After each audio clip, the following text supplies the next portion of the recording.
ഞാനൊരു പക്കാ ബിസിനസ്സുകാരനാണ്. ഞാനെപ്പോഴും ആലോചിക്കുന്നത് പറഞ്ഞിട്ടുണ്ടെങ്കിൽ ആവശ്യമുണ്ടെങ്കിലും ആവശ്യമില്ലെങ്കിലും ഈ സിനിമ എടുത്ത് ഇതിൽ നിന്ന് കാശ് എങ്ങനെ ഉണ്ടാക്കാമെന്ന് മാത്രം ചിന്തിക്കുന്ന ഒരാളാണ്. ഇതിൻ്റെ ബഡ്ജറ്റ് എന്ന് പറഞ്ഞിട്ടുണ്ടെങ്കിൽ അറൗണ്ട് 50 CR ആണ് എക്സാക്റ്റ് വന്നിട്ടുണ്ട്. കേരളത്തേക്കാൾ കൂടുതൽ നമ്മൾ ഇതിൽ കളക്ട് ചെയ്താക്കുന്നത് ഓവർസീസിൽ നിന്നാണ് ഈ സിനിമ. ഔട്ട് സൈഡ് കേരള വന്ന കളക്ഷൻ നോക്കുമ്പോൾ എനിക്ക് തോന്നുന്നൊരു ഒരു 5% പോലും ഉണ്ടാവില്ല. ഇപ്പം 100 കോടി 200 കോടി കളക്ട് ചെയ്യുക എന്നുള്ളതല്ല, എന്നാലും നമ്മളുടെ ഒരു ഇൻവെസ്റ്റ്മെൻറ്റ് തിരിച്ചു വരും. അതേപോലെ തന്നെ ആളുകൾക്ക് ഇത് സിനിമ വാഷ് ഔട്ടോ അത് അത്യാവശ്യം ആളുകൾ എത്തുമെന്നുള്ള ഒരു കണക്കൂട്ടലാണ് പോണത്. കേരള തിയേറ്ററിനേക്കാൾ കൂടുതൽ എനിക്ക് തോന്നുന്നു ഇനിയുള്ള കാലഘട്ടങ്ങളിൽ ഈ പറയുന്ന നമ്മളുടെ ഒരു മലയാള സിനിമക്ക് കൂടുതൽ ഡിപ്പെൻഡ് ചെയ്യാൻ പറ്റുമെന്ന് പറഞ്ഞിട്ടുണ്ടെങ്കിൽ ഓവർസീസ് ആയിരിക്കുള്ളൂ. സാറ്റലൈറ്റ് എന്ന് പറഞ്ഞാൽ ഓൾമോസ്റ്റ് നില്ലായി കഴിഞ്ഞ്. സാറ്റലൈറ്റ് എടുക്കാനായിട്ട് അറിയാലോ, ആരും TV ഒന്നും കാണുന്നില്ല. അപ്പോൾ ഒരു കഥ വന്നു കഴിഞ്ഞാൽ തന്നെ അതിന് കുറേ നമുക്ക് ഒരു സിനിമ ചെയ്യണമെന്ന് തോന്നുന്ന വിധത്തിൽ കൊണ്ടുവരണമെങ്കിൽ കുറേ കാര്യങ്ങളുണ്ടാവും. കഥ മാത്രം ഇത് ചെയ്താൽ പറ്റില്ല. ചില കഥയൊക്കെ ഇട്ട് കഴിഞ്ഞാൽ വളരെ ആവേശത്തോടുകൂടി അതിൻ്റെ പുറകെ തന്നെ സഞ്ചരിക്കാറുണ്ട്. ഇത് വേറെ ആരുടെ അടുത്തും പോകാതെ ചെയ്യണമെന്ന് അത് വളരെ റെയറായിട്ട് മാത്രം സംഭവിക്കണം. പുതിയ ഡയറക്ടറായാലും പഴയ ഡയറക്ടറായി കഴിഞ്ഞിട്ടുണ്ടെങ്കിലും സിനിമ ഭംഗിയായിട്ട് ചെയ്യുക. ഇപ്പോൾ ഷൂട്ടിംഗ് മാത്രമല്ലല്ലോ, അതിൻ്റെ മെയിൻ വർക്കുകൾ എല്ലാം എന്ന് പറഞ്ഞാൽ പോസ്റ്റ് പ്രൊഡക്ഷനിലാണ് നടക്കുന്നത്. രേഖാചിത്രം ഇറങ്ങിക്കഴിഞ്ഞിട്ട് എനിക്ക് എത്ര കഥ കേട്ടിട്ടുണ്ടെന്ന് തന്നെ അറിയില്ല. പ്രൊഡ്യൂസർ വേണു കുന്നപ്പള്ളിയാണ് ഇന്ന് കൂടെ ഉള്ളത്. Venu sir, welcome. Thank you. ഇപ്പം പുതിയ വിശേഷം ആട് 3 തന്നെയാണ്. ഇപ്പം സാറ് ഫ്രൈഡേ ഫിലിം ഹൗസായിട്ട് അസോസിയേറ്റ് ചെയ്തിട്ടുള്ള ഫസ്റ്റ് വർക്കാണ് അത്. 2026 ആദ്യത്തെ 100 കോടി കളക്ഷൻ നേടിയൊരു സിനിമ കൂടെയാണ്. അപ്പോൾ ഫ്രൈഡേ ആയിട്ട് അസോസിയേറ്റ് ചെയ്തതും ആൻഡ് ഓൾറെഡി എക്സിസ്റ്റിംഗ് ആയിട്ടുള്ള ഒരു ഫ്രാഞ്ചൈസി ആയിരുന്നു ആടിൻ്റെത്. ആ ഒരു സിനിമ ആയിട്ട് ഫസ്റ്റ് അത്ര വിജയം കണ്ടില്ല, സെക്കൻഡ് കയറി, തേർഡ് വന്നപ്പോഴത്തേക്ക് 100 കോടി. അപ്പോൾ ഈ ഒരു കൊളാബറേഷൻ്റെ ഭാഗമായിട്ട് നിന്നത് 100 കോടിയിൽ നിൽക്കുമ്പോൾ സാറിന് എങ്ങനെയാണ് ഈ ഒരു മൊമെൻറ്റിനെ നോക്കിക്കാണുന്നത്? ഇപ്പോൾ എന്തായാലും സ്വാഭാവികമായിട്ടും ഭയങ്കര സന്തോഷമുണ്ട്. പ്രത്യേകിച്ച് ഒരു അത്യാവശ്യം വലിയ ബഡ്ജറ്റ് വന്നിരിക്കുന്ന ഒരു സിനിമ.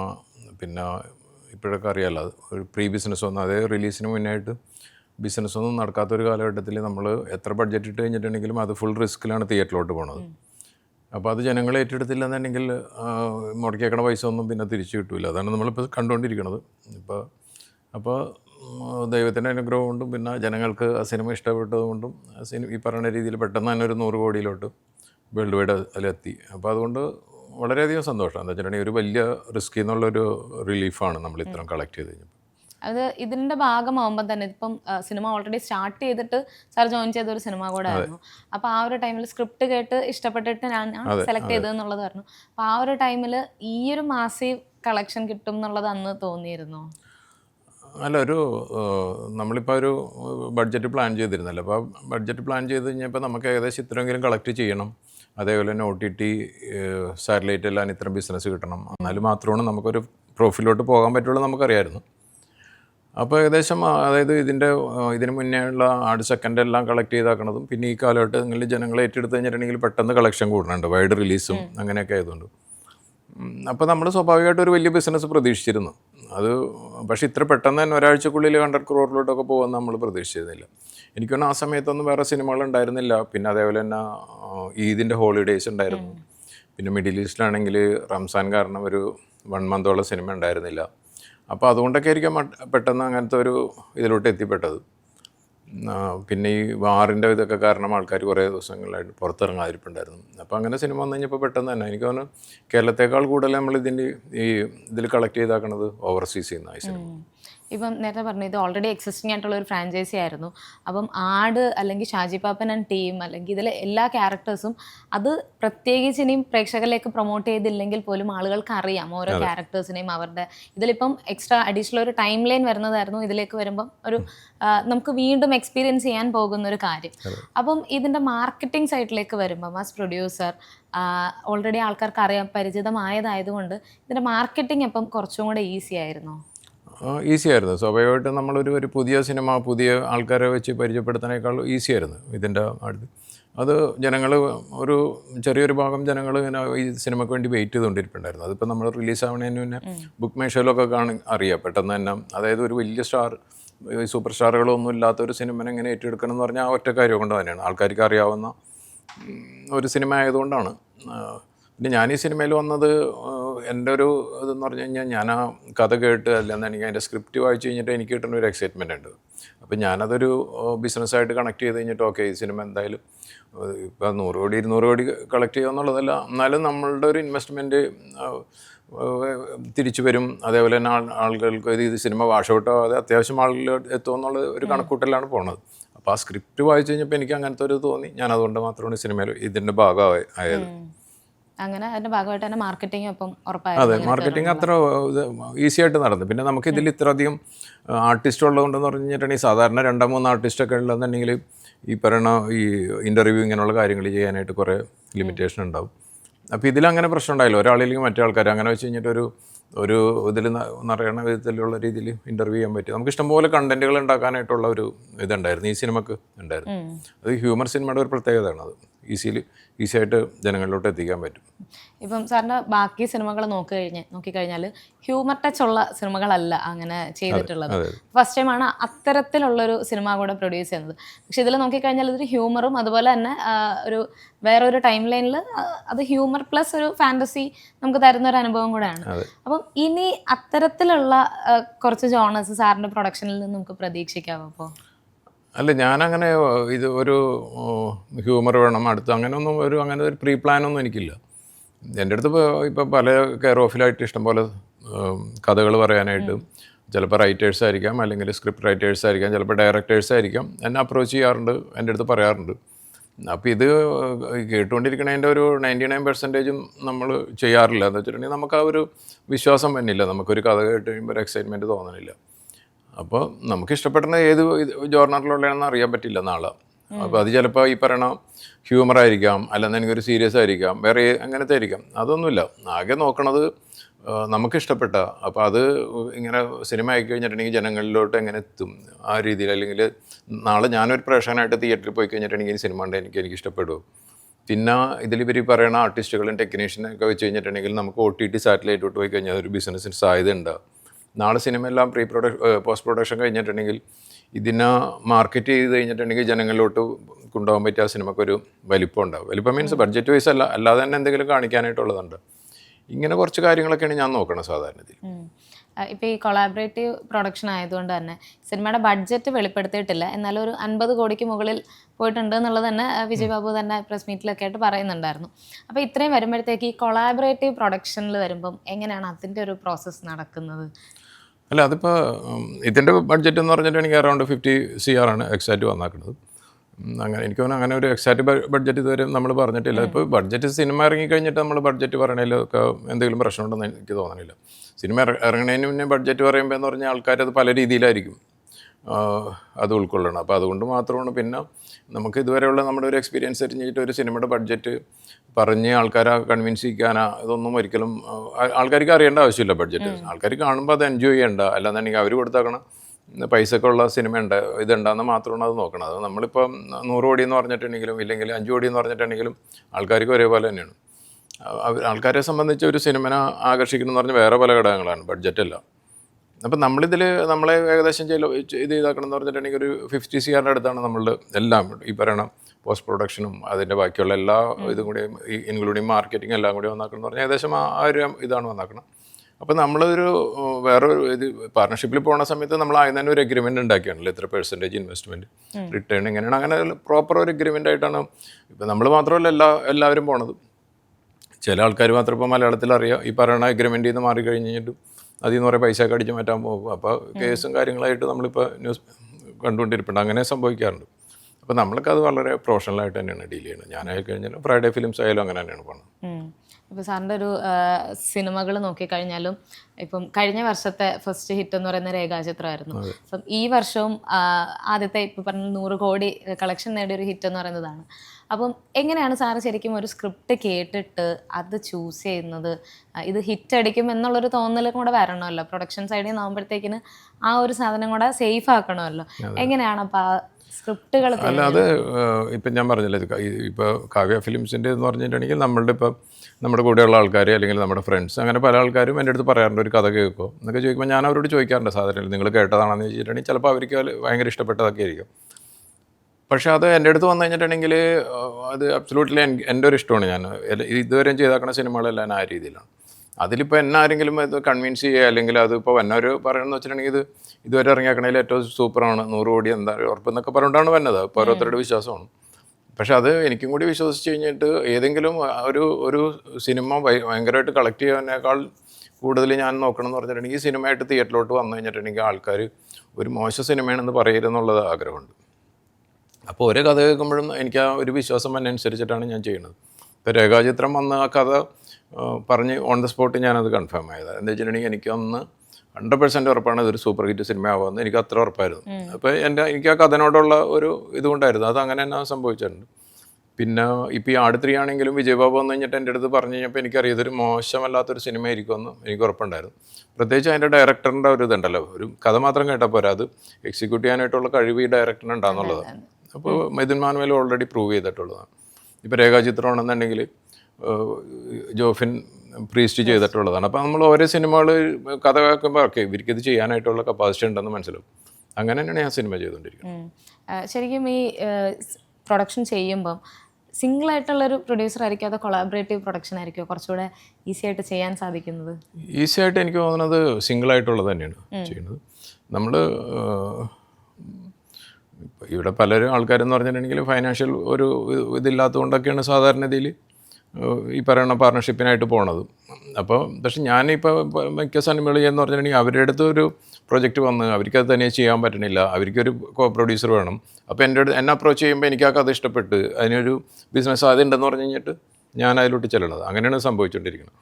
അല്ല നമ്മളല്ലാതെ നമ്മളായിട്ട് ഒരു കഥ കേട്ട് കഴിഞ്ഞിട്ട് ആരെങ്കിലും ഒരു കോ പ്രൊഡ്യൂസറെ ഞാൻ ഒരിക്കലും നോക്കിയിട്ടുമില്ല, നമ്മളങ്ങനെ ചെയ്യാറുമില്ല. ഈ വിജയ് ബാബു ചില ഇൻ്റർവ്യൂസിൽ പറഞ്ഞിരുന്നു ഇതിന് ഒരു കോ പ്രൊഡ്യൂസർ എന്നുള്ള രീതിയിൽ ആകെ അപ്രോച്ച് ചെയ്തത് വേണു സാറിനെ മാത്രമായിരുന്നു അപ്പോൾ നിങ്ങൾ തമ്മിലുള്ള ബന്ധം അതിലൂടെ തന്നെ നമുക്ക് ഊഹിക്കാവുന്നതാണ്. എങ്ങനെയായിരുന്നു വിജയ് ബാബുവായിട്ടുള്ളൊരു കണക്ഷൻ? ഞാൻ വിജയ് ബാബുവിനെ ആദ്യമായിട്ട് കാണുന്നത്, നേരിട്ട് കാണണമെന്ന് പറഞ്ഞിട്ടുണ്ടെങ്കിൽ എന്നെ ഇവിടെ വന്നു കഴിഞ്ഞിട്ട് എന്നെ കാണണമെന്ന് പറഞ്ഞ് അങ്ങനെ വന്ന് ഇത് സംസാരിച്ചപ്പോഴാണ്. പക്ഷേ അതിനുശേഷം ഞാൻ എൻ്റെ ഫ്രണ്ട്സൊക്കെ ആയിട്ട് സിനിമ ഫീൽഡിലുള്ള ഫ്രണ്ട്സൊക്കെ ആയിട്ട് സംസാരിച്ചതെന്ന് വെച്ചാൽ നമ്മളൊരാൾ വന്ന് സംസാരിച്ച് പോയി കഴിയുമ്പോൾ ഇവരുടെ ഒരു കഴിഞ്ഞ ഒരു പാസ്റ്റ് എങ്ങനെയാണ്, ഇവർ ഈ അസോസിയേറ്റ് ചെയ്ത് എങ്ങനെയാണ് എന്നൊക്കെ പറഞ്ഞ് നമുക്കറിയാൻ ആഗ്രഹമുണ്ട്. അപ്പോൾ അതൊക്കെ എല്ലാം ചോദിച്ചു കഴിഞ്ഞപ്പോൾ എല്ലാവരും പറഞ്ഞു പുള്ളി ഒരു പ്രൊഫഷണലായിട്ട് ഡീൽ ചെയ്യണമെന്ന് പറഞ്ഞു കഴിഞ്ഞിട്ട് നമ്മൾ അതനുസരിച്ച് ഒരു അഗ്രിമെൻ്റൊക്കെ ഉണ്ടാക്കി കഴിഞ്ഞ് വളരെ ഭംഗിയായിട്ട് തന്നെയാണ് ചെയ്തത്. അതായത് ഞാൻ അതിലോട്ട് എന്താണ് കമ്മിറ്റ് ചെയ്തത് ഞാൻ ആ കാര്യങ്ങൾ ചെയ്യുന്നു, വിജയ് ബാബു പറഞ്ഞു വിജയ് ബാബു ചെയ്യുന്നു. ഞങ്ങൾ ഇതിൻ്റെ റിലീസിൻ്റെ സമയത്തൊക്കെ അറിയാമല്ലോ കുറേ ഇഷ്യൂസ് ഉണ്ടായിരുന്നു, മിഡിൽ ഈസ്റ്റിലെ പ്രശ്നങ്ങൾ, അങ്ങനത്തെ കുറേ കാര്യങ്ങളുണ്ടായെങ്കിൽ ഞങ്ങൾ വളരെ ഒരു പ്രശ്നമില്ലാത്ത രീതിയിൽ അങ്ങോട്ട് തീരുമാനമെടുത്തു. വലിയ റിസ്ക്കാണ് ഞങ്ങൾ എടുത്തത്. എന്താ വെച്ചിട്ടുണ്ടെങ്കിൽ യാതൊരു ബിസിനസ്സും ആവാതെ ഇത്രയും 10-50 കോടി രൂപ മുടക്കി കഴിഞ്ഞിട്ടൊക്കെ ചെയ്യണമെന്ന് പറഞ്ഞു കഴിഞ്ഞാൽ അത് ഞങ്ങളുടെ ഒരു ബോണ്ടിങ് ആയിരുന്നത്. ഇപ്പം ഞാനത് പറയണം എനിക്കത് ചെയ്യാൻ പറ്റില്ലെന്ന് പറഞ്ഞു കഴിഞ്ഞാൽ വിജയ് ബാബുവിനെ ഇറക്കാൻ പറ്റില്ല, വിജയ് ബാബു ഇറക്കാൻ പറ്റില്ലെന്ന് പറഞ്ഞ് ചെയ്യാൻ പറ്റില്ല. അപ്പോൾ ഞങ്ങൾ രണ്ടുപേരും കൂടി ഒരു തീരുമാനം എടുത്തു, ഓക്കെ ഇത്രയും വരെയും റിസ്ക് വരാം, അങ്ങനെ കുറേ കണക്കൂട്ടലുണ്ടായിരുന്നു. അപ്പോൾ അതിൽ ഇതുവരെയായിട്ട് അങ്ങനത്തെ ഇതൊന്നുമില്ല. ഇവിടെ പല ആൾക്കാരും അറിയാമല്ലോ അടിച്ച് ആകെ ഇതായി പോകണം. അപ്പോൾ അങ്ങനെയൊന്നും ഇല്ലാതെ വളരെ ഭംഗി തന്നെയാണ് ചെയ്തത്. ഇപ്പോൾ ഒരു സിനിമ ചെയ്യുമ്പം അതിൽ സൂപ്പർ സ്റ്റാറുകൾ ഇമ്പോർട്ടൻ്റ് ആയിരിക്കുമോ അതോ അതിൻ്റെ സ്ക്രിപ്റ്റിലായിരിക്കുമോ, സ്ക്രിപ്റ്റ് കുറന്നായിരിക്കുമോ വിശ്വാസം? അല്ല, ഞാനെപ്പോഴും എൻ്റെ ഒരു വിശ്വാസം എന്ന് പറഞ്ഞിട്ടുണ്ടെങ്കിൽ ഒരു സിനിമയുടെ കഥ പ്ലസ് സ്ക്രിപ്റ്റ് തന്നെയാണ് എൻ്റെ മെയിനായിട്ടുള്ളത്. അപ്പോൾ അത് ഇല്ലാതെ നമ്മളൊരു മോശം ഒരു കഥ എടുത്തു കഴിഞ്ഞിട്ട് അല്ലെങ്കിൽ മോശം സ്ക്രിപ്റ്റ് എടുത്തു കഴിഞ്ഞിട്ട് കുറേ സൂപ്പർ സ്റ്റാറുകൾ അല്ലെന്നുണ്ടെങ്കിൽ അതേപോലെയുള്ള ആൾക്കാരൊക്കെ ഉണ്ടെന്ന് വെച്ചിട്ടുണ്ടെങ്കിലൊന്നും ഈ കാലഘട്ടത്തിലൊന്നും നടക്കില്ല. സിനിമ ഓടില്ല. നമ്മൾക്ക് എത്രയോ സിനിമകൾ നമ്മൾ കണ്ടുകൊണ്ടിരിക്കുകയാണ്. അപ്പോൾ ഇതിൻ്റെ ഒരു മെയിൻ ഇത് സ്ക്രിപ്റ്റ് തന്നെയാണ്. സ്ക്രിപ്റ്റ് മീൻസ് കഥ, എന്നിട്ട് നല്ല കഥയായിരിക്കണം, ഒരു പുതുമുള്ള കഥയായിരിക്കണം. ഇല്ലെന്നുണ്ടെങ്കിൽ 2-2.5 മണിക്കൂർ ജനങ്ങളെ പിടിച്ചിരുത്താൻ പറ്റിയൊരു കഥയായിരിക്കണം തിയേറ്ററിൽ ഇരുന്ന്. ഇപ്പോൾ പണ്ടത്തെ പോലെയല്ല, സോഷ്യൽ മീഡിയ ഇത്ര ആക്റ്റീവായ ആൾക്കാരാണ്. ഏത് സമയം നോക്കി കഴിഞ്ഞിട്ടുണ്ടെങ്കിലും പല ആക്ടിവിറ്റി ഉള്ളതാണ്. അപ്പോൾ അതിൽ നിന്നെല്ലാം മാറ്റി കഴിഞ്ഞിട്ട് ഒരു തിയേറ്ററിൽ 2.5 മണിക്കൂർ സ്ക്രീനിൽ അവരെ നോക്കിയിരുത്തുക എന്ന് പറഞ്ഞിട്ടുണ്ടെങ്കിൽ അത്ര ഒരു എളുപ്പമുള്ള കാര്യമല്ല. അപ്പോൾ അതിനനുസരിച്ചുള്ള ഒരു കഥയായിരിക്കണം. അല്ലാതെ ഏതെങ്കിലും ഒരു ആക്ടർ മാത്രം അതിൽ വന്നിട്ട് എന്തെങ്കിലും കാണിച്ചു പോകണം എന്ന് കാണാനായിട്ടുള്ള കാലഘട്ടം മാറിക്കൊണ്ടിരിക്കുകയാണല്ലോ. പ്രത്യേകിച്ച് ഇപ്പോൾ ഈ പറയുന്ന ന്യൂജൻ കാലഘട്ടത്തിലൊന്നും അത് നടക്കുന്നില്ല. ഇപ്പം തന്നെ നമുക്കറിയാം ഫേമസ് അല്ലാത്ത ആക്ടേഴ്സ് അഭിനയിച്ചാക്കണം എത്രയോ സിനിമകൾ സൂപ്പർ ഹിറ്റ് ആയിക്കൊണ്ടിരിക്കും. അപ്പോൾ ആൾക്കാർക്ക് അതല്ല വേണ്ടത്. പിന്നെ ഇപ്പോൾ ഇതേപോലെ തന്നെ ഇപ്പോൾ ഈ OTT സാറ്റലൈറ്റും അവർക്ക് അങ്ങനത്തെ ഇതൊന്നുമില്ല. ഇത് ഒരു വലിയ നടനുണ്ടെന്ന് വെച്ചിട്ട് അവർ ബിസിനസ് ഒന്നും ചെയ്യണില്ല. അവർക്ക് വേണ്ടത് തിയേറ്ററിൽ സിനിമ കാണികൾ അത് ഏറ്റെടുത്ത് കണ്ട് വീണ്ടും അപ്പോൾ ഈ പറയുന്ന സിനിമ കാണാത്ത കുറേ ആൾക്കാർ OTTയിൽ അല്ലെങ്കിൽ സാറ്റലൈറ്റിൽ കാണുമെന്ന് അവർക്ക് ഒരു ഉറപ്പ് വന്നാൽ മാത്രമാണ് ബിസിനസ് ചെയ്യുള്ളൂ. അപ്പോൾ നിങ്ങൾ ചോദിച്ചതിൻ്റെ ആൻസർ എന്ന് പറഞ്ഞാൽ ഇതാണ്. 100% അത് കഥ തന്നെയാണ്. ഒരു സിനിമ ചെയ്യുമ്പം ശരിക്കും ഒരു പ്രൊഡ്യൂസറിന് അതിൻ്റെ തിയേറ്ററിൽ നിന്നുള്ള ലാഭം, അതിൻ്റെ OTT, സാറ്റലൈറ്റ് ഇതെല്ലാം കച്ചവടമാവണം. ശരിക്കും ഏത് പോയിന്റിലാണ് ഒരു പ്രൊഡ്യൂസറിന് ലാഭം കിട്ടിയെന്ന് തീരുമാനിക്കുന്ന ഒരു പോയിന്റ് ഉണ്ടാവില്ല? അത് ഈ തിയേറ്റർ കളക്ഷൻ മാത്രം ഡിപ്പെൻഡ് ചെയ്തായിരിക്കുമോ? അല്ല, അത് ഇതുണ്ട്. അതായത് നമ്മൾ ബഡ്ജറ്റും പിന്നെ തിയേറ്ററിൽ നിന്ന് ഉണ്ടാക്കണ കളക്ഷൻ ഉണ്ടല്ലോ, അതായത് പ്രൊഡ്യൂസറിൻ്റെ ഷെയർ, ഇതിനെ ഡിപ്പെൻഡ് ചെയ്തിട്ടിരിക്കും. ഞാനിപ്പോൾ ഒരു സിനിമ 50 കോടി മുടക്കി, തിയേറ്ററിൽ നിന്ന് ആകെ വന്നിരിക്കുന്ന ഷെയർ 20 കോടിയാണെങ്കിൽ നാച്ചുറലി ഒരിക്കലും എനിക്ക് പ്രോഫിറ്റബിൾ ആയിരിക്കില്ല. ഇനിയിപ്പോൾ അതല്ല, ഞാൻ 20 കോടി മാത്രം മുടക്കിയിട്ടുള്ളൂ, തിയേറ്ററിൽ നിന്ന് ഇപ്പോൾ ഒരു 40 കോടി കളക്ഷൻ വന്നു കഴിഞ്ഞിട്ടുണ്ടെങ്കിൽ, ഷെയർ വന്നു കഴിഞ്ഞിട്ടുണ്ടെങ്കിൽ നമുക്ക് 20 കോടി പ്രോഫിറ്റായി. ഇപ്പോൾ സാധാരണഗതിയിൽ സംഭവിക്കുകയെന്ന് പറഞ്ഞിട്ടുണ്ടെങ്കിൽ, ഇപ്പോൾ ചെറിയ ബഡ്ജറ്റ് സിനിമകളാണെങ്കിൽ പെട്ടെന്ന് പ്രോഫിറ്റബിൾ ആവും. ഇപ്പോൾ ഒരു 6 കോടിയുടെ സിനിമയാണ്, തിയേറ്ററിൽ നിന്ന് ഒരു 1 വീക്ക് കൊണ്ട് ചിലപ്പോൾ ഒരു 10 കോടി കളക്ട് ചെയ്ത് കഴിഞ്ഞാൽ 4 കോടി പ്രോഫിറ്റ് ആവും. അപ്പോൾ അതിന് ചുരുക്കി പറഞ്ഞിട്ടുണ്ടെങ്കിൽ വലിയ ബഡ്ജറ്റ് സിനിമകൾ ഒരു പ്രോഫിറ്റിലോട്ട് പോകാനായിട്ട് കുറേ ടൈം എടുക്കും. വെച്ചിട്ടുണ്ടെങ്കിൽ തിയേറ്ററിൽ നിന്ന് അറിയാമല്ലോ, ഇപ്പോൾ ഒരു 100 കോടി തിയേറ്ററിൽ നിന്ന്, അതായത് ഇപ്പോൾ കേരളത്തിൽ ഇപ്പോൾ ഒരു 100 കോടി തിയേറ്ററിൽ നിന്ന് കളക്ട് ചെയ്ത് കഴിഞ്ഞിട്ടുണ്ടെങ്കിൽ ചിലപ്പോൾ പ്രൊഡ്യൂസറിന് അതിൽ നിന്ന് കിട്ടാൻ പോകണത് ചിലപ്പോൾ ഒരു 30-35 crore ആയിരിക്കും കിട്ടാൻ പോണത്. അപ്പോൾ അത് കിട്ടി 50% കൂടുതൽ തിയേറ്റർ ഉടമകൾക്കുള്ളത് അങ്ങനെ അത് പല ഇക്വേഷൻ ഉണ്ട്. ഫസ്റ്റ് ഡേ ചിലപ്പോൾ സാധാരണ തിയേറ്ററുകളിൽ 60-40 പോകണമെന്നുണ്ടെങ്കിൽ നെക്സ്റ്റ് വീക്ക് വന്ന സമയത്ത് അത് 55-45 പോകും. പിന്നെ അത് കഴിഞ്ഞിട്ട് 50-50 ആവും. പിന്നെ മൾട്ടിപ്ലക്സിലൊക്കെ 50-50 ആണ്. അങ്ങനെ അതിൻ്റെ പല ഇക്വേഷനും ഉണ്ട്. അപ്പോൾ ഒരു ആവറേജ് മാത്രമേ നമുക്ക് പറയാൻ പറ്റുള്ളൂ. പിന്നെ ഇതിൻ്റെ സെസ്, ടാക്സ്, അങ്ങനെ കുറേ ഇതെല്ലാം ഉണ്ട്. അപ്പോൾ അതെല്ലാം കഴിഞ്ഞിട്ടാണ് പ്രൊഡ്യൂസറിന് നെറ്റ് ഷെയർ ആയിട്ട് വരുന്നത്. അപ്പോൾ ഈ പറയണ പ്രോഫിറ്റ് എന്ന് പറഞ്ഞിട്ടുണ്ടെങ്കിൽ അത് ഒരു സിനിമയുടെ ബഡ്ജറ്റ്, സിനിമയുടെ തിയേറ്ററിൽ നിന്ന് തന്നെ ഷെയർ, ഇനിയിപ്പോൾ തിയേറ്ററിൽ നിന്ന് ഷെയർ വന്നില്ലെന്നുണ്ടെങ്കിൽ പിന്നെ ബാക്കിയുള്ള ഈ പറയണ ഇത്. പക്ഷേ കേരള തിയേറ്ററിനേക്കാൾ കൂടുതൽ എനിക്ക് തോന്നുന്നു ഇനിയുള്ള കാലഘട്ടങ്ങളിൽ ഈ പറയണ നമ്മളുടെ ഒരു മലയാള സിനിമക്ക് കൂടുതൽ ഡിപ്പെൻഡ് ചെയ്യാൻ പറ്റുമെന്ന് പറഞ്ഞിട്ടുണ്ടെങ്കിൽ ഓവർസീസ് ആയിരിക്കുള്ളൂ. എന്നിട്ടുണ്ടെങ്കിൽ ഇവിടെ ഇപ്പോൾ ഒരു സിനിമ തിയേറ്ററിൽ എനിക്ക് തോന്നുന്ന ഒരു ആവറേജ് ടിക്കറ്റ് റേറ്റ് 150 ആണെന്നുണ്ടെങ്കിൽ അതിൻ്റെ ഇപ്പോൾ ഈ പറയുന്ന രീതിയിൽ ഒരു 40% എന്ന് പറഞ്ഞിട്ടുണ്ടെങ്കിൽ ഏകദേശം 60 ആണ് വന്നത്. അപ്പോൾ അതായത് ഒരാൾ കണ്ടു കഴിഞ്ഞിട്ടുണ്ടെങ്കിൽ 60 റുപ്പീസാണ് വന്നത്. പക്ഷേ ഇപ്പോൾ GCCയിലൊക്കെ ആണെന്ന് പറഞ്ഞിട്ടുണ്ടെങ്കിൽ ഒരാൾ സിനിമ കണ്ടു കഴിഞ്ഞിട്ടുണ്ടെങ്കിൽ പ്രൊഡ്യൂസർ കിട്ടുന്ന നെറ്റ് പ്രോഫിറ്റ് എന്ന് പറഞ്ഞിട്ടുണ്ടെങ്കിൽ ഏതാണ്ട് 400+ ആണ് വന്നത് റുപ്പീസ്. അപ്പോൾ അറിയാമല്ലോ ഇവിടുത്തെ ഒരു എത്ര പേര്, ഒരു 6-7 ആൾക്കാർ കാണുന്നതിന് വരെയാണ് ഒരാൾ. അപ്പോൾ അങ്ങനത്തെ ഒരു വലിയ മാർക്കറ്റാണ്. പ്രത്യേകിച്ച് പല GCC രാജ്യങ്ങളിലും പുതിയ തിയേറ്ററുകൾ ഇഷ്ടംപോലെ കൺസ്ട്രക്ഷൻ നടന്നുകൊണ്ടിരിപ്പുണ്ട്. പിന്നെ അധികം ആൾക്കാർ ഇവിടെ നിന്ന് പോകുന്ന ആൾക്കാരുണ്ട്. അപ്പോൾ അതുകൊണ്ടൊക്കെ ഒരു ഫ്യൂച്ചർ എനിക്ക് തോന്നുന്നു കൂടുതലും. ഇവിടെ ഫ്യൂച്ചർ ഇല്ലെന്ന് പറഞ്ഞാൽ അവിടെയും കൂടി ഒരു നല്ല ഇതുണ്ട്. രണ്ടും കൂടി ചേർന്ന് കഴിയുമ്പോഴായിരിക്കാം തിയേറ്ററിൽ നിന്ന് ചിലപ്പോൾ ഇത് ഒരു പ്രോഫിറ്റ് വരാൻ സാധ്യത. അതായത് കാലഘട്ടം ഇപ്പോൾ ഈ വർഷങ്ങൾ മാറുന്ന അനുസരിച്ച് തന്നെ ഈ കിട്ടുന്ന പ്രോഫിറ്റിൻ്റെ റേറ്റ് മാറിക്കൊണ്ടിരിക്കണം. അതിപ്പോൾ ഇനിയിപ്പോൾ എനിക്ക് തോന്നുന്നു സാറ്റലൈറ്റ് എന്ന് പറഞ്ഞാൽ ഓൾമോസ്റ്റ് നില്ലായി കഴിഞ്ഞ്. സാറ്റലൈറ്റ് എടുക്കാനായിട്ട് അറിയാലോ, ആരും TV ഒന്നും കാണുന്നില്ല. അപ്പോൾ ഇനിയിപ്പോൾ ഡിപ്പെൻഡ് ചെയ്യണത് ഈ പറയണ OTT മാത്രമാണ്. ഒരു പ്രീ ബിസിനസ് അല്ലെന്നുണ്ടെങ്കിൽ തിയേറ്റർ കളക്ഷൻ അല്ലാതെ വരുന്നത്. അതിൻ്റെ ഫ്യൂച്ചർ ഒരു മലയാള സിനിമയെ സംബന്ധിച്ച് വളരെ കുറവാണ്. ഇപ്പം തന്നെ ഒരു മിക്ക OTT പ്ലാറ്റ്ഫോമൊന്നും ഡബിൾ ഡിജിറ്റ് ചെയ്യണില്ല. അതായത് ലെസ് ദാൻ 10 CR എന്നുള്ളതിലോട്ട് ഓൾറെഡി വന്നു കഴിഞ്ഞു. പിന്നെ വേറൊരു കാര്യം ഞാൻ മനസ്സിലാക്കിയാണ്, പല OTT കമ്പനികളും നമ്മുടെ അടുത്ത് പറഞ്ഞാക്കണത് ഏറ്റവും അധികം ആൾക്കാർ ഈ പറയുന്ന പല പ്ലാറ്റ്ഫോമിൽ കൂടി സിനിമ റിലീസാവണ അന്ന് തന്നെ ഈ അതായത് ഡിമാൻഡ് വന്നതുകൊണ്ടാണല്ലോ ഇവരിതിങ്ങനെ ചെയ്തുകൊണ്ടിരിക്കുന്നത്. അപ്പോൾ അങ്ങനെ വരുമ്പോൾ ഇവരുടെ ബിസിനസ്സാണ് നഷ്ടപ്പെടുന്നത്, ആരുടെ OTTക്കാരുടെ ബിസിനസ്സാണ് നഷ്ടപ്പെടുന്നത്. അപ്പോൾ അങ്ങനെ ഒരു കാര്യവും കൂടെ ഉണ്ട്. അതായത് ഒരു പ്രൊഡ്യൂസർ ഇത്രയധികം പൈസ മുടക്കിയിട്ട് ഒരു സിനിമ എടുത്ത് തിയേറ്ററിൽ വന്നു കഴിഞ്ഞിട്ടുണ്ടെങ്കിൽ ഏതാനും മണിക്കൂറുകൾ കഴിയുമ്പോൾ അവർ വേറെ പ്ലാറ്റ്ഫോമിൽ ചെയ്തുകൊണ്ടിരിക്കും. അപ്പോൾ അതെല്ലാം ഇപ്പോൾ ഒരു ഹോളിവുഡിൽ ഒരു സിനിമ എടുത്ത് ഇറങ്ങിക്കഴിഞ്ഞിട്ടുണ്ടെങ്കിൽ ഒന്നും ഈ പറയുന്ന രീതിയിൽ വന്നിട്ട് നമ്മുടെ മലയാളികളെ ചിലപ്പോൾ നോക്കണ്ടായിരിക്കാം. അല്ലാതെയുള്ള സാഹിബന്മാരൊക്കെ ഇരുന്ന് കഴിഞ്ഞിട്ട് ഈ പറയണ സാധനം ഇറങ്ങാൻ നോക്കുമെന്ന് എനിക്ക് തോന്നുന്നില്ല. നമ്മുടെ ആൾക്കാരാണ് ഈ സിനിമ ഇറങ്ങി കഴിഞ്ഞിട്ടുണ്ടെങ്കിൽ ഒരു 3-4 മണിക്കൂർ കഴിയുമ്പോൾ ഓൺലൈനിൽ ഈ സിനിമ റിലീസാകാൻ അടിച്ചുകൊണ്ട് നോക്കിക്കൊണ്ടിരിക്കും. അപ്പോൾ അതൊക്കെ ഉള്ളതെല്ലാം ഈ സിനിമയുടെ ബിസിനസ്സിനെ ഭയങ്കരമായിട്ട് എഫക്റ്റ് ചെയ്യുന്നുണ്ട്. OTTയുടെ എമൗണ്ടിനെ എഫക്റ്റ് ചെയ്യുന്നുണ്ട് എന്നുള്ളത് വാസ്തവമാണ്. അതാണ്. ഇപ്പോൾ സാറ് വേറൊരു ഇൻ്റർവ്യൂവിൽ പറയുന്ന കേട്ടിരുന്നു, കളങ്കാവൽ എന്ന് പറയുന്ന സിനിമയുടെ മമ്മൂക്കനെ വെച്ച് അത്തരത്തിലൊരു നെഗറ്റീവ് ഷെയ്ഡ് വരുന്ന ഒരു സിനിമ ചെയ്യാനായിട്ട് മുന്നിലേക്ക് വരില്ല എന്നുള്ളത്. അത് ആ ഒരു സ്റ്റാർഡം ഒരു പോസിറ്റീവ് വേയിൽ തന്നെ യൂസ് ചെയ്യണം എന്നുള്ള ഒരു ഇതുകൊണ്ടായിരിക്കുമോ? അല്ല, ഞാനത് പറഞ്ഞു വെച്ചിട്ടുണ്ടെങ്കിൽ ആ സിനിമ ഒരു നല്ല സിനിമയാണ്, ഭയങ്കരമായിട്ട് ഹിറ്റായ സിനിമയാണ്, ഭയങ്കരമായിട്ട് കളക്ട് ചെയ്ത സിനിമയാണ്. പക്ഷേ ഒരു പ്രൊഡ്യൂസർ എന്നുള്ള രീതിയിൽ അങ്ങനെ ഒരു കഥയായിട്ട് എൻ്റെ അടുത്ത് വന്നു കഴിഞ്ഞാൽ ഞാൻ ഒരിക്കലും ചെയ്യില്ലെന്ന് പറഞ്ഞു. അങ്ങനത്തെ എനിക്ക് ഓക്കെ അത് ഹിറ്റായതാണ്. അപ്പോൾ എൻ്റെ ഒരു ചിന്തകളോ തീരുമാനങ്ങളായിരിക്കില്ല ഒരു ഹിറ്റിൻ്റെ ഒരു ഇക്വേഷൻ എന്ന് പറയുന്നത്.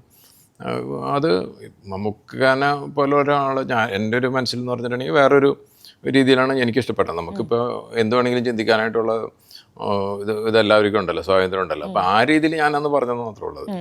അങ്ങനെ അപ്പോൾ ഇനിയും മമ്മൂക്കായിട്ടുള്ളൊരു കൊളാബറേഷൻ ഇനി ഉടനെ ഉണ്ടാകുമോ? മമ്മൂക്കായിട്ട് നമ്മൾ ഈ മാമാങ്കം ഇറങ്ങിയതിന് ശേഷം ഇപ്പോൾ ഇത്ര വർഷങ്ങളായിട്ടും മമ്മൂക്കായിട്ട് ഒരു സിനിമ ചെയ്യാനായിട്ട് പല രീതിയിലും നമ്മൾ പല ആൾക്കാരും വന്നു കഴിഞ്ഞിട്ട് എൻ്റെ അടുത്ത് കഥ പറഞ്ഞിട്ടുണ്ട്. പക്ഷേ ഇതുവരെയായിട്ടും നമ്മളൊരു മമ്മൂക്കനെ അപ്രോച്ച് ചെയ്തിട്ടില്ല ഇങ്ങനൊരു ഇത് ചെയ്യണമെന്ന് പറഞ്ഞിട്ട്. അതിന് പറ്റിയ ഒരു മമ്മൂക്കും കൂടി താല്പര്യം തോന്നുന്ന എനിക്ക് തോന്നുന്ന രീതിയിലുള്ളൊരു കഥ എൻ്റെ അടുത്ത് വന്നിട്ടില്ല. കഥകൾ ഇഷ്ടം പോലെ വന്നിട്ടുണ്ട്, പക്ഷേ ആ ടൈപ്പ് ഒരു കഥ വന്നിട്ടില്ല. അപ്പോൾ അതുകൊണ്ടാണ് ഇപ്പം സാധാരണ ഇങ്ങനെ ഇൻ്റർവ്യൂ ഒക്കെ കാണുമ്പോൾ പിറ്റേ ദിവസം തന്നെ ആരെങ്കിലുമൊക്കെ വിളിക്കും മമ്മൂക്ക പോയിട്ട് ഒരു കഥയുണ്ടെന്നൊക്കെ പറഞ്ഞിട്ടുണ്ട്. സ്ഥിരമായിട്ട് സംഭവിക്കുന്നതാണ്. പക്ഷെ അതൊരു നല്ല വന്നു കഴിഞ്ഞിട്ടുണ്ടെങ്കിൽ ഡെഫിനറ്റ്ലി ചെയ്യണമെന്ന് എനിക്ക് ഭയങ്കര ആഗ്രഹമുണ്ട്. ഈ കഥ പറയാൻ വരുന്ന എല്ലാവരുടെയും കഥകൾ കേൾക്കാറുണ്ടോ? അല്ല, എല്ലാവരുടെയും കേൾക്കണമെങ്കിൽ ഞാൻ എൻ്റെ ബാക്കി എല്ലാ ബിസിനസ്സും വിട്ടിട്ട് കഥ ചെയ്യണം. അപ്പോൾ അതുകൊണ്ട് ഞാൻ പറഞ്ഞല്ലോ, ഇപ്പോൾ എൻ്റെ കൂടെ അസോസിയേറ്റ് ചെയ്യണം അവരൊക്കെയാണ് സാധാരണ എൻ്റെ അടുത്ത് പറയണത്. ഒരു കഥയുണ്ട്, അത് കേട്ടിട്ടുണ്ടെന്നൊക്കെ പറഞ്ഞിട്ട് അങ്ങനെ മാത്രമാണ് ഞാനിരുന്ന് കേൾക്കാറുള്ളൂ. പക്ഷേ ഞാൻ നേരത്തെ പറഞ്ഞല്ലോ, ഒരു 99% എന്ന് പറഞ്ഞിട്ടുണ്ടെങ്കിലും ഒരു ഈ കാലഘട്ടത്തിന് പറ്റിയൊരു കഥയാണോ അല്ലെന്നുണ്ടെങ്കിൽ ഇത് ഈ പറയുന്ന തിയേറ്ററിലോട്ട് ജനങ്ങൾ വരുമോ എന്നൊക്കെ എനിക്ക് സംശയമുള്ളത് കൊണ്ട് നമ്മളങ്ങനെ നിൽക്കാറില്ല. പിന്നെ ചില കഥകളൊക്കെ എന്ന് പറഞ്ഞാൽ നല്ല കഥയായിരിക്കാം, പക്ഷേ അതൊരു ഹോളിവുഡ് സിനിമയുടെ ബഡ്ജറ്റൊക്കെ ആയിരിക്കാം പറയണത്. അപ്പോൾ അതുകൊണ്ട് നമ്മളങ്ങനത്തെ റിസ്ക് എടുക്കാൻ താല്പര്യമില്ല, അങ്ങനെ അത് ചെയ്യാറില്ല. അപ്പോൾ ഒരു കഥ വന്നു കഴിഞ്ഞാൽ തന്നെ അതിന് കുറേ നമുക്ക് ഒരു സിനിമ ചെയ്യണമെന്ന് തോന്നുന്ന വിധത്തിൽ കൊണ്ടുവരണമെങ്കിൽ കുറേ കാര്യങ്ങളുണ്ടാവും. കഥ മാത്രം ഇത് ചെയ്താൽ പറ്റില്ല. ചില ആൾക്കാർ വരുമ്പോൾ എന്ന് പറഞ്ഞാൽ ഒരു പിടിവാശിക്കാരായിരിക്കും, ആദ്യം തന്നെ പല ഡിമാൻഡുകളൊക്കെ ഇട്ടിട്ടായിരിക്കാം വന്നത്. അപ്പോൾ അങ്ങനെ ഇപ്പോൾ നമ്മളതിലേക്ക് എന്തിനാണ് ഈ തലവേദന കേസിട്ട് എന്ന് പറഞ്ഞിട്ട് എന്തെങ്കിലുമൊക്കെ പറഞ്ഞിട്ട് ഒഴിവാക്കും. ചിലപ്പോൾ നമ്മളൊരു കഥ കേട്ട് കഴിയുമ്പോൾ ഞാൻ സാധാരണ പറയാറുണ്ട് ആ പോർഷൻ ഇതായില്ല എന്നൊക്കെ പറയുമ്പോൾ, അല്ലെങ്കിൽ അപ്പോൾ തന്നെ അവർ ഇത് ചെയ്യാൻ നോക്കും, അങ്ങനെയല്ല സാറ് പറഞ്ഞത് ശരിയായില്ല എന്നൊക്കെ പറയുമ്പോൾ ഞാൻ അപ്പോൾ തന്നെ നമുക്കറിയാം ഇവരുടെ കൂടെ പോയി കഴിഞ്ഞിട്ടുണ്ടെങ്കിൽ യാത്ര ഒരു സുഖരോ അല്ലെന്ന് അപ്പം തന്നെ മനസ്സിലാവും. അപ്പോൾ അങ്ങനെയുള്ളതിനൊന്നും റിസ്ക് ഇല്ല. നമ്മൾ ഇപ്പോൾ കാശ് നമ്മുടെ കയ്യിലിരിക്കണമല്ലേ, അപ്പോൾ അത് ചിലവേണമെങ്കിൽ നമുക്ക് ആലോചിച്ച് തീരുമാനം എടുക്കാനായിട്ട് ഇപ്പോൾ സമയമുണ്ട്. പക്ഷേ ഇതായിട്ട് മുന്നോട്ട് പോയി കഴിഞ്ഞിട്ടുണ്ടെങ്കിൽ പിന്നെ ഇവരാണ് തീരുമാനങ്ങൾ എടുക്കുന്നത്. അപ്പം ഞാൻ അങ്ങനത്തെ ഒരു ഇതിലോട്ടൊന്നും ഞാൻ തലവെച്ച് കൊടുക്കാറില്ല സാറിന്.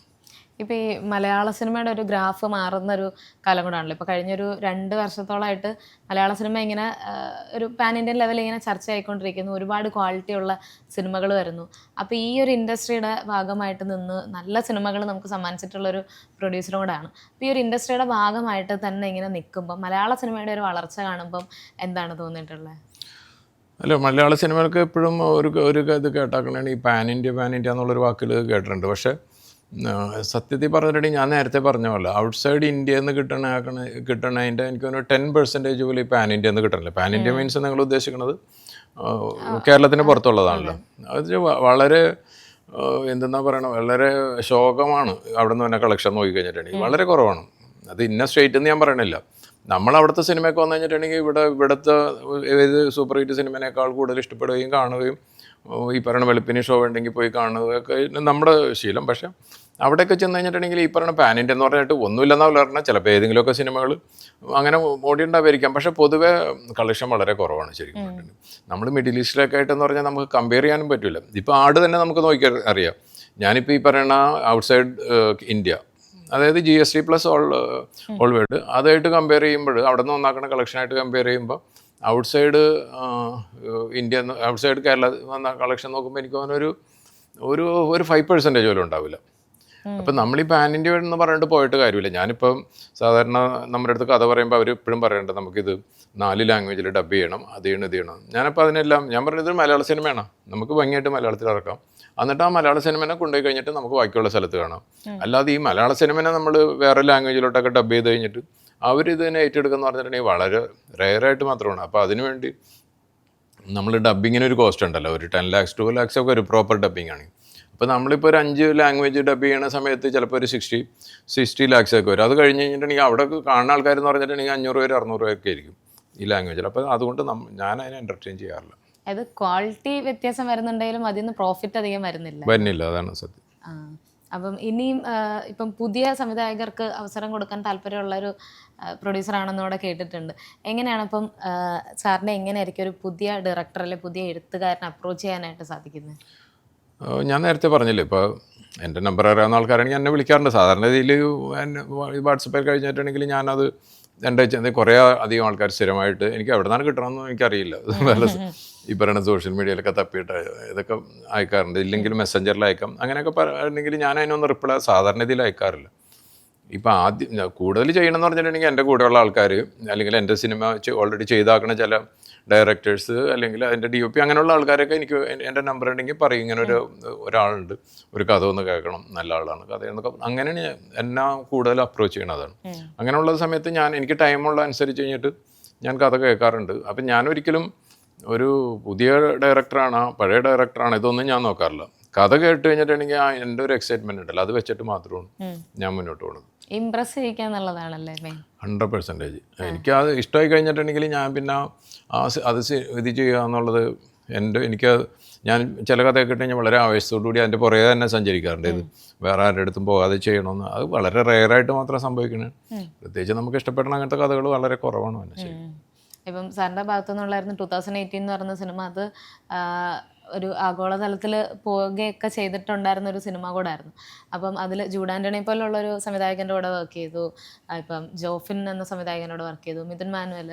അപ്പോൾ ഈ സിനിമകൾ ചെയ്ത് എക്സ്പീരിയൻസ് ഉള്ള സംവിധായകനോട് വർക്ക് ചെയ്യുന്നതായിരിക്കും അതൊരു ഫ്രഷറായിട്ടുള്ള ഒരു പുതിയ ഡയറക്ടറിനോട് വർക്ക് ചെയ്യുമ്പോഴായിരിക്കും കൂടുതൽ ഒരു കംഫർട്ട്? അല്ല, നമ്മളെ സംബന്ധിച്ച് ഇപ്പോൾ എന്ത് ബിസിനസ് ആയാലും പരിചയമില്ലാത്ത ആൾക്കാരെന്ന് പറഞ്ഞിട്ടുണ്ടെങ്കിലും നമുക്കെപ്പോഴും ഒരു മോണോപ്പൊളി ഉണ്ടാവും. അവരുടെ പുറത്ത് എപ്പോഴും ഒരു കൺട്രോൾ ഉണ്ടാവുമായിരിക്കും. പക്ഷേ നമ്മളൊരു ഭയങ്കര എക്സ്പീരിയൻസ് ഉള്ള ഒരു ഡയറക്ടറിൻ്റെ കൂടെ പോകുമെന്ന് പറഞ്ഞിട്ടുണ്ടെങ്കിൽ അവർക്ക് നമ്മൾ പറയുന്ന എല്ലാ കാര്യങ്ങളും ഇപ്പോൾ എക്സ്പെഷ്യലി ഇതിൻ്റെ പോസ്റ്റ് പ്രൊഡക്ഷൻ സമയത്ത് നമ്മൾ ഇന്ന ദിവസം റിലീസ് ചെയ്യണം അല്ലെങ്കിൽ ഇന്ന ടൈമിൽ ഇതിൻ്റെ ഓരോ വർക്കുകൾ തീർക്കണം എന്നൊക്കെ പറഞ്ഞിട്ടുണ്ടെങ്കിലൊന്നും അവർ അതിന് തയ്യാറാവില്ല. അപ്പോൾ അത് പക്ഷെ മറ്റേതെന്ന് പറഞ്ഞാൽ അങ്ങനെയല്ല. നമുക്കിപ്പോൾ നമ്മുടെ ഒരു കൂടെ നിൽക്കുന്ന ഒരു ജോലിക്കാരൻ്റെ അടുത്ത് പറയണ പോലെ പറയാം, ഇന്ന ദിവസം ഇതിൻ്റെ എഡിറ്റിംഗ് കഴിഞ്ഞിരിക്കണം അല്ലെങ്കിൽ ഇന്ന ദിവസം ഇതിൻ്റെ മ്യൂസിക് കഴിഞ്ഞിരിക്കണം എന്ന് പറയും. അപ്പോൾ രണ്ടും വ്യത്യസ്തമായ ഒരു കാര്യമാണ്. നമ്മളൊരു സിനിമയുടെ ഒരു ടോട്ടാലിറ്റിയിൽ നോക്കുമ്പോൾ പറഞ്ഞാൽ എക്സ്പീരിയൻസ് ഉള്ള ആൾക്കാർ വരുമ്പോൾ നമ്മുടെ വർക്ക് ഇത്രയും കൂടി കുറവായിരിക്കും. എന്നുവെച്ചാൽ അവർക്ക് തന്നെ അറിയാം ഇതിന് മുന്നേ ചെയ്താക്കണം വെച്ച് കഴിഞ്ഞിട്ട് ചെയ്യും. മറ്റോടെന്ന് പറഞ്ഞിട്ടുണ്ടെങ്കിൽ നമ്മളെപ്പോഴും കൂടെ നിൽക്കേണ്ടി വരും ഓരോ വർക്കുകൾ ചെയ്യാനായിട്ട്. അവർക്ക് ഒരു കോൺഫിഡൻസ് കുറവ് ഉണ്ടാവുമായിരിക്കും. അപ്പോൾ ഈ രണ്ടും ഞാൻ ചെയ്തിട്ടുള്ള ആളാണ്. അപ്പോൾ അതുകൊണ്ട് നല്ലതെന്ന് ചെയ്തതൊന്നുമല്ല. നമ്മളിപ്പോൾ പുതിയ ഡയറക്ടറായാലും പഴയ ഡയറക്ടറായി കഴിഞ്ഞിട്ടുണ്ടെങ്കിലും സിനിമ ഭംഗിയായിട്ട് ചെയ്യുക. ഇപ്പോൾ ഷൂട്ടിംഗ് മാത്രമല്ലല്ലോ, അതിൻ്റെ മെയിൻ വർക്കുകൾ എല്ലാം എന്ന് പറഞ്ഞാൽ പോസ്റ്റ് പ്രൊഡക്ഷനിലാണ് നടക്കുന്നത്.